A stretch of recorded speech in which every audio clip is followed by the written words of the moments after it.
Ameryka Północna 66 milionów lat temu. Dorzecze Hell Creek budzi się ze snu. Ten potężny, tętniący życiem ekosystem rządzony jest przez niezmienne prawa natury. Rozpoczyna się kolejny, zwyczajny dzień.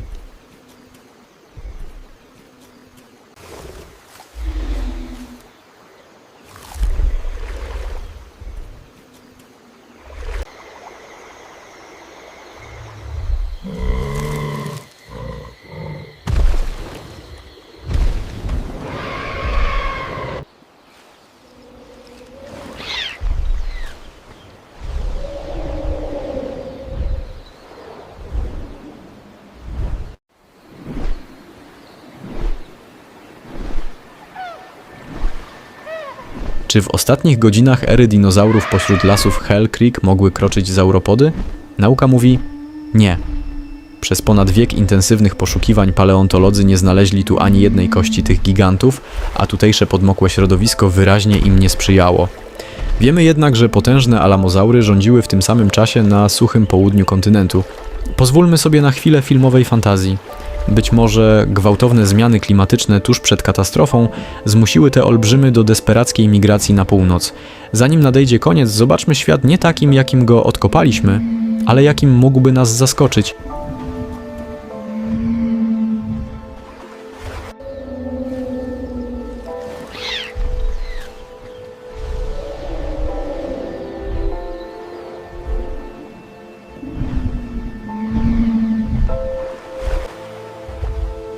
Te stworzenia są tu jednak jak najbardziej na miejscu.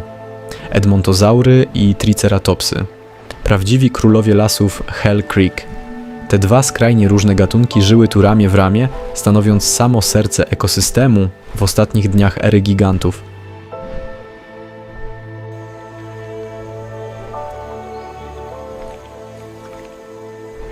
W cieniu wielkich roślinożerców tętniło zupełnie inne życie. Bystre, upierzone raptory. Mniejsi, ale niezwykle skuteczni mieszkańcy tego dzikiego świata.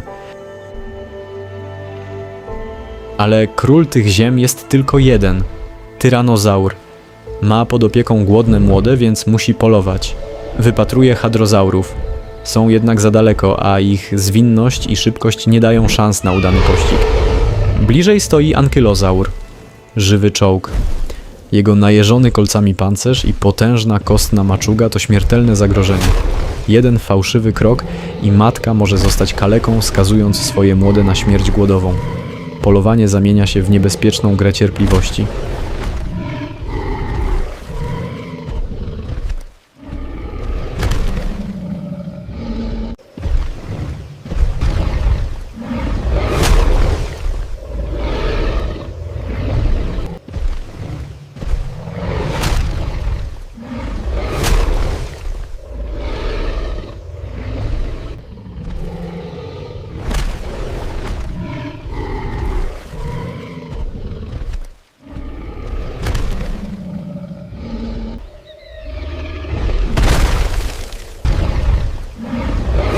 Rozsądek zwycięża. Rezygnuje. Jednak potężny, opancerzony gladiator również nie zamierza ryzykować kolejnego starcia. Walka kosztowała go mnóstwo sił.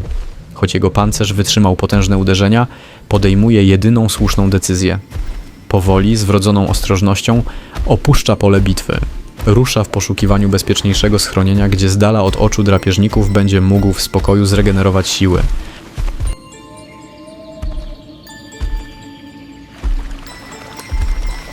Ciężki krok pancernego kolosa drży w leśnej ciszy. Nagle spokój zostaje zburzony. Z gęstwiny wyskakuje stado przerażonych ornitomimów. Te przypominające strusie, niezwykle szybkie dinozaury są mistrzami ucieczki. Ale co tak naprawdę wywołało ich panikę? Może chwilę wcześniej te płochliwe stworzenia stanęły oko w oko z odchodzącym z pola bitwy tyranozaurem. W tym lesie strach ma wielkie oczy, a ułamek sekundy decyduje o życiu. Letni poranek w nizinach Hell Creek szybko ustępuje miejsca bezlitosnemu, subtropikalnemu skwarowi. Gdy temperatura gwałtownie rośnie, wielkie gady muszą chronić się przed przegrzaniem. Ankylozaur dostrzega stado edmontozaurów odpoczywających w cieniu kopalnych cyprysów. W ten duszny, parny dzień nikt nie marnuje energii na konflikty. Wszyscy dzielą ten sam cel – przetrwać południowy żar.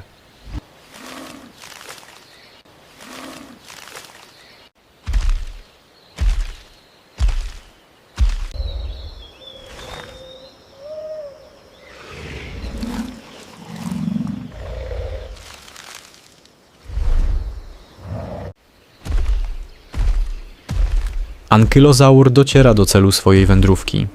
W tym świecie samotność oznacza wyrok śmierci, dlatego ten żywy czołg szuka specyficznego towarzystwa. Dołącza do stada triceratopsów.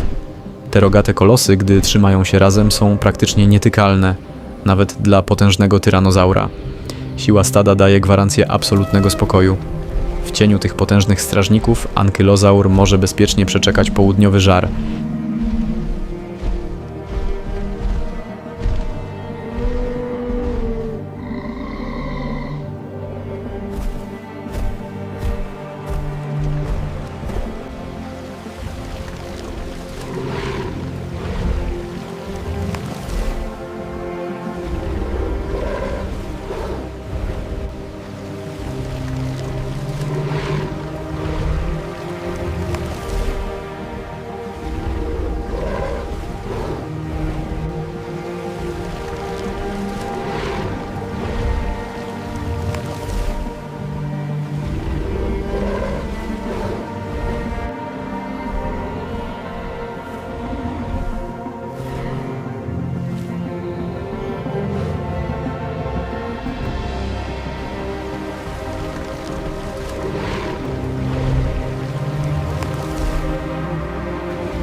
Wędrująca samica tyranozaura trafia na kolejną okazję, której nie może zignorować – samotnego triceratopsa.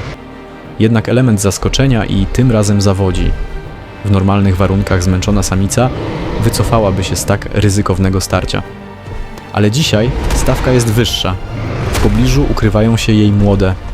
Matczyny instynkt zmusza drapieżnika do podjęcia śmiertelnej walki.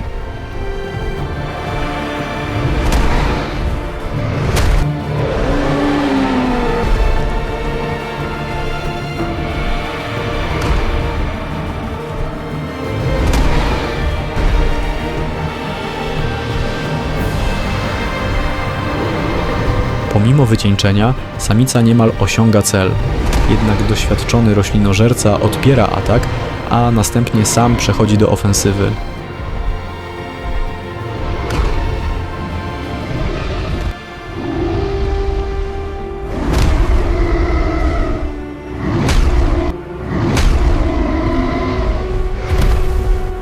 Zuchwałą szarżą powala samicę tyranozaura. Nie kontynuuje jednak walki, uznając zagrożenie za minione. Dumny weteran po prostu odchodzi. Samica również potrzebuje odpoczynku. Wraca do gniazda.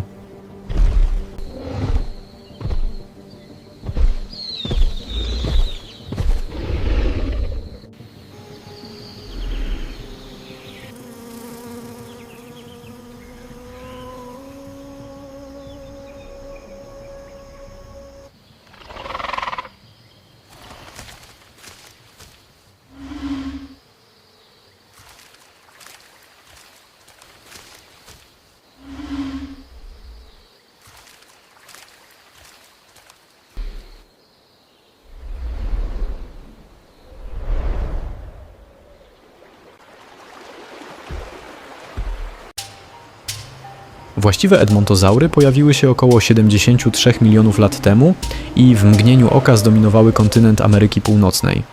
Największe osobniki Edmontosaurus annectens, osiągały 12, a w skrajnych przypadkach nawet 15 metrów długości.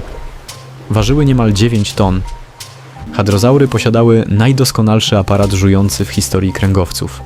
Setki ostrych zębów ułożonych w tzw. baterie zębowe działały jak potężne, samonaprawiające się tarki. Potrafiły strawić najtwardsze gałęzie, igliwie i twarde rośliny, które dla innych dinozaurów były niejadalne. Edmontozaury żyły i wędrowały w wielkich grupach liczących tysiące osobników.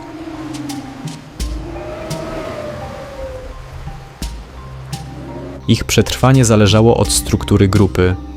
Szczególnie uwidaczniało się to w okresie rozrodczym, kiedy potężne samce, ważące ponad 4 tony, stawały ze sobą oko w oko, nadmuchując jaskrawe pęcherze skórne na pyskach, rycząc i demonstrując swoją siłę. Gdy rytuał zawodził, dochodziło do brutalnego starcia. Dinozaury ruszały na siebie, przepychając się potężnymi klatkami piersiowymi i uderzając muskularnymi ogonami.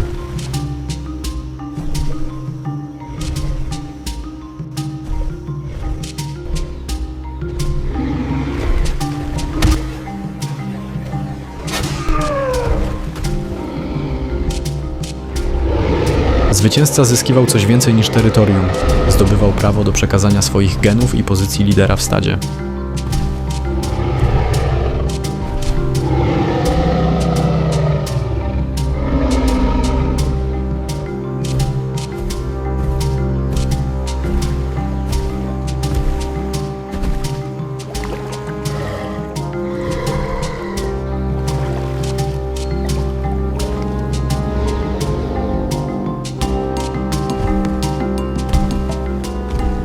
Oto przedstawiciel innej linii ewolucyjnej, która doprowadziła walkę o dominację do absolutnego ekstremum. Oto pachycefalozaury. Tam, gdzie olbrzymie edmontozaury polegały na masie i przepychaniu klatkami piersiowymi, ci mniejsi, dwunożni krewniacy stawiali na czystą, niszczycielską siłę uderzenia. Wyposażeni w grube na 25 cm, lite kopuły kostne na czubkach głów, ruszały na siebie jak taran. Rozpędzeni zderzały się czołowo z impetem. Ich skomplikowanie zbudowane kręgi amortyzowały wstrząsy, chroniąc mózg przed zniszczeniem. To ewolucyjny turniej, w którym stawką ponownie była władza i przetrwanie gatunku.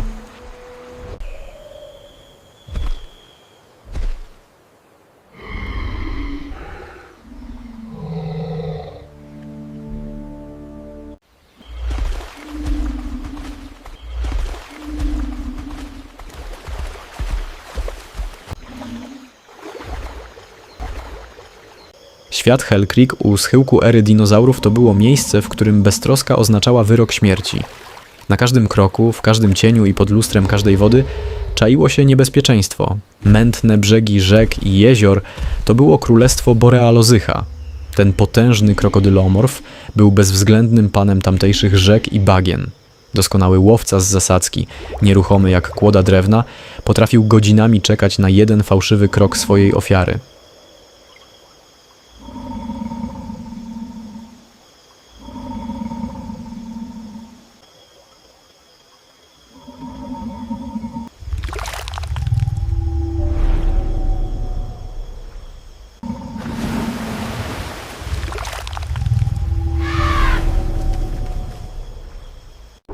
W tych samych wodach żył Scaferpeton, masywna, kilkudziesięciocentymetrowa salamandra o 4 silnych łapach. Była jednym z najpospolitszych stworzeń tamtejszych wód i wilgotnych brzegów. Jej drobne kości przetrwały miliony lat, stając się najczęstszym znaleziskiem paleontologów.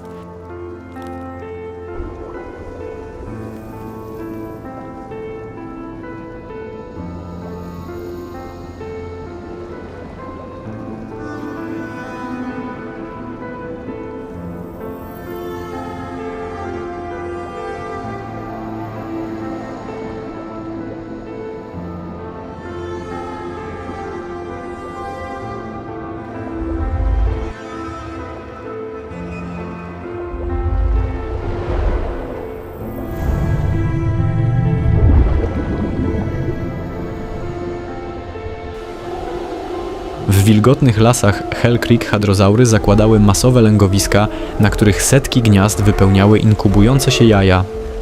Dla potężnych roślinożerców był to czas najwyższej czujności. Dla innych stawało się to zaproszeniem na największą ucztę w roku.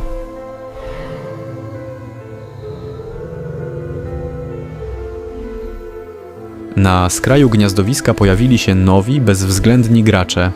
Anzu-wyliei, te wysokie, opierzone drapieżniki, zwane kurczakami z piekła rodem, bacznie obserwowały każdy ruch gigantów.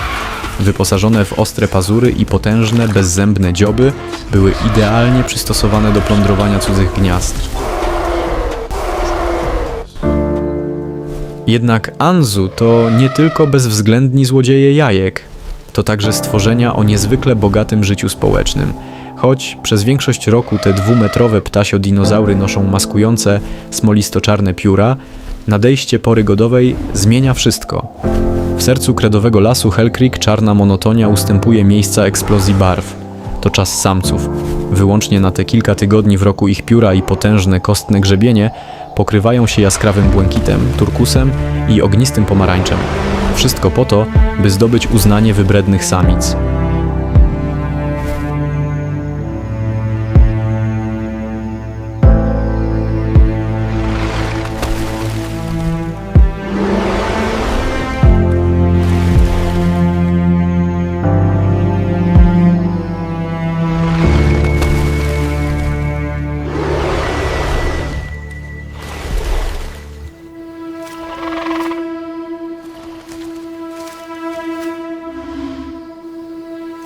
No cóż, nie zawsze się udaje. Nad rozległą doliną unosi się potężny pterozaur. Z rozpiętością skrzydeł sięgającą 11 metrów, ten gigant jest jednym z największych stworzeń, jakie kiedykolwiek wzbiły się w powietrze. Wykorzystując ciepłe prądy, bez wysiłku patroluje setki kilometrów kwadratowych. Z tej perspektywy widać, jak tętniący życiem jest to ekosystem. Na bagnistych równinach Hell Creek śmierć jednego stworzenia stawała się początkiem bezwzględnej walki o przetrwanie dla wielu innych. Świeża padlina rzadko kiedy pozostawała niezauważona, a w prehistorycznym ekosystemie nic nie mogło się zmarnować. Dokładnie tak jak na dzisiejszych afrykańskich sawannach, gdzie lwy, hieny i sępy toczą nieustanny bój o resztki, tak i miliony lat temu drapieżniki musiały walczyć o każdy kęs.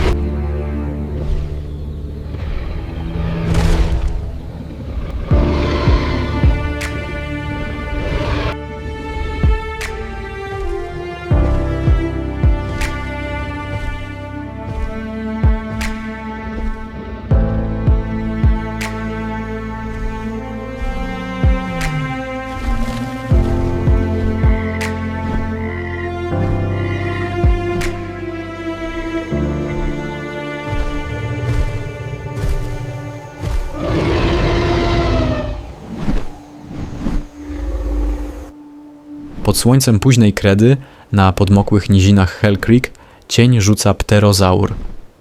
Kiedy wzbija się wyżej, ku chmurom spowijającym północne niebo, granice przestrzeni zacierają się, odsłaniając zupełnie inny świat. Tysiące kilometrów na południe, w suchym i surowym klimacie formacji Hawalina, możemy dostrzec niezwykłych mieszkańców tego zapomnianego świata, z których każdy musiał wykształcić własny, unikalny sposób na przetrwanie. Torozaury to olbrzymy dźwigające na swych karkach jedne z największych czaszek w dziejach świata. Te potężne, ważące kilka ton stworzenia przez lata stanowiły dla badaczy przeszłości prawdziwą zagadkę. Ze względu na uderzające podobieństwo do słynnego Triceratopsa, świat nauki przez dekady toczył burzliwy spór, czy torozaur to rzeczywiście odrębny mieszkaniec kredowych równin, czy jedynie bardzo stary, zmieniony przez wiek osobnik swojego słynnego kuzyna. Dziś wiemy już, że te dumne zwierzęta, wyróżniające się charakterystycznymi wielkimi otworami w kostnej kryzie, były niezależnymi władcami południa, dzielącymi ten surowy ekosystem z innymi niezwykłymi lokatorami późnokredowego Teksasu.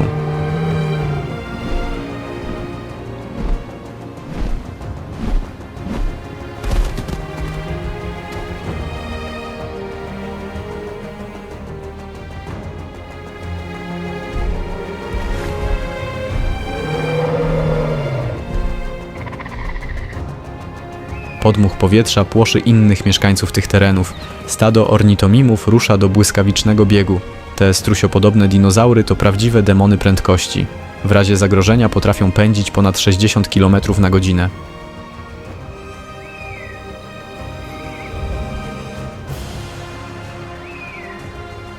Spokój żerującego stada zostaje gwałtownie przerwany.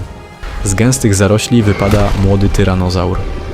Bystry wzrok ornitomimów natychmiast rejestruje zagrożenie. Zrywają się do biegu, momentalnie rozwijając pełną prędkość. Dla niedoświadczonych tyranozaurów na otwartej przestrzeni są po prostu zbyt szybkie. Dla młodych drapieżników to cenna, choć frustrująca lekcja. W tym świecie bez podstępu i zaskoczenia nawet najgroźniejsze imię w historii ewolucji nie gwarantuje sukcesu. Te olbrzymy potrzebują setek kilogramów roślinności każdego dnia. Aby zaspokoić ten gigantyczny apetyt, stada alamozaurów bezustannie patrolują tutejsze płaskowyże. Ich potężne ogony i szyje działają jak przeciwwagi, pozwalając im zachować równowagę przy masie sięgającej 80 ton. Choć z boku ich ruchy wydają się powolne, każdy krok tego tytanozaura niesie ze sobą niszczycielską siłę, która dosłownie tratuje suchą roślinność formacji Javelina. To, co wyróżnia je na tle dawnych zauropodów, to unikalny pancerz. Skóra na grzbiecie alamozaurów jest usiana osteodermami, twardymi, kostnymi tarczami. Ta ewolucyjna innowacja to bezpośrednia odpowiedź na obecność tutejszych drapieżników. Nawet jeśli potężny teksaski tyranozaur zaryzykowałby atak na młodego osobnika, ta żywa zbroja stanowi barierę niemal nie do przebicia.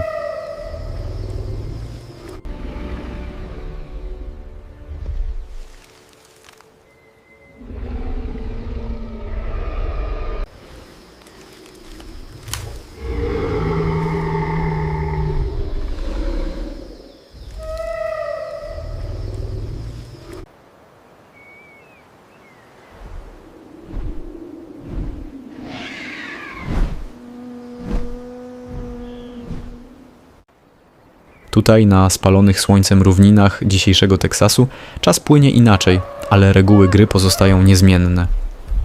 Choć sceneria się zmienia, ten nieruchomy wzrok tyranozaura przypomina o jednym. Na całym świecie, od bujnych lasów po suche pustkowia, wciąż trwa ta sama odwieczna rywalizacja. Spektakl, który rządzony jest tylko jednym prawem – przetrwaniem najsilniejszych.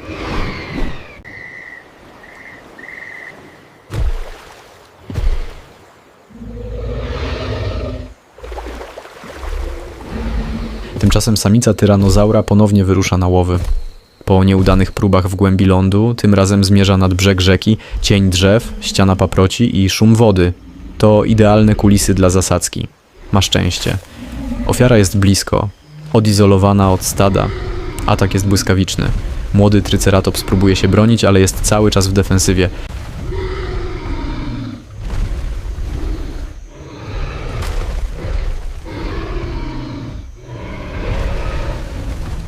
Ostatecznie próbuje ucieczki, ale zdeterminowana samica powala go na brzegu rzeki.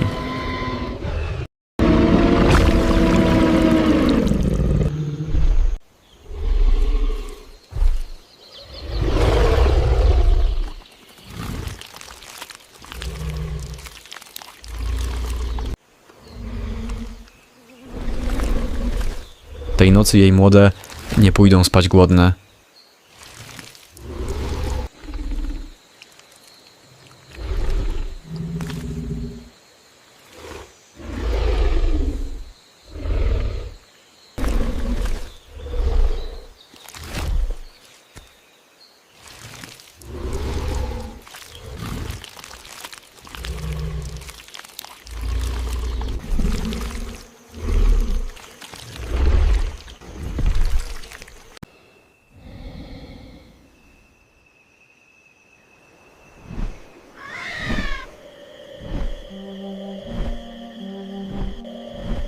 Światło dnia powoli gaśnie, ustępując miejsca mrokowi, który skrywa niezwykłe bogactwo botaniczne.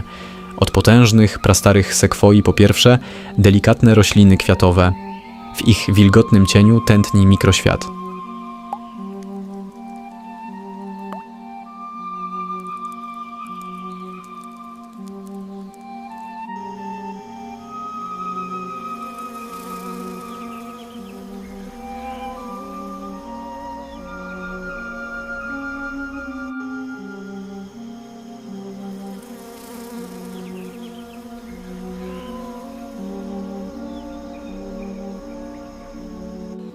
W gęstwinie paproci rozpoczynają łowy archaiczni zabójcy. 2 acheroraptory, szybkie, zwinne i zabójczo inteligentne, bezszelestnie przeczesują ściółkę leśną.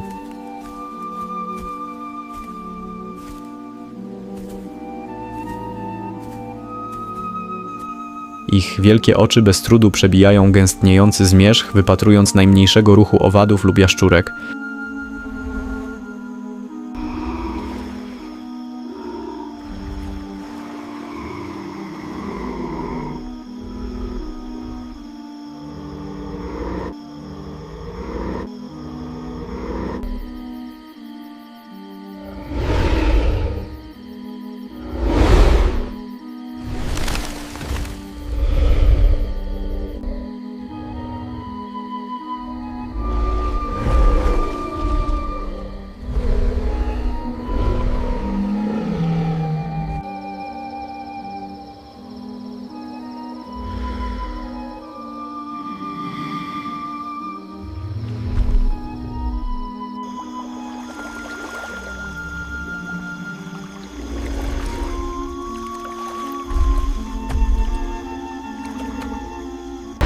Gdy zapada zmrok, w lasach Hell Creek budzą się drapieżnicy o zupełnie innej strategii przetrwania niż potężne tyranozaury.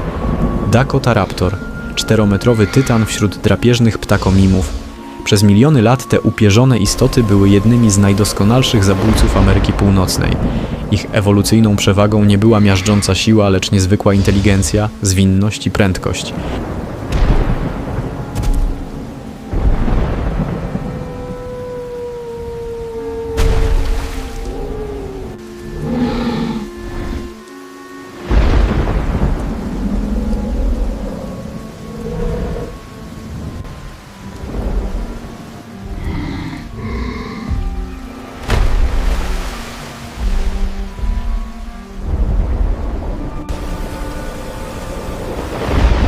W cieniu dinozaurów toczy się zupełnie inna walka o przetrwanie.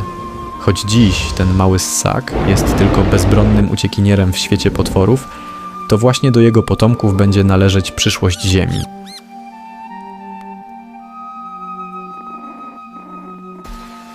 W świecie mniejszych drapieżników samotność oznacza porażkę. Dla dakotaraptorów kluczem do przetrwania jest skoordynowana praca zespołowa. Jednak dopiero przed świtem wspólny wysiłek owocuje udanym polowaniem, a stado wreszcie zaspokaja dręczący je głód.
Ameryka Północna 66 milionów lat temu. Dorzecze Hell Creek budzi się ze snu.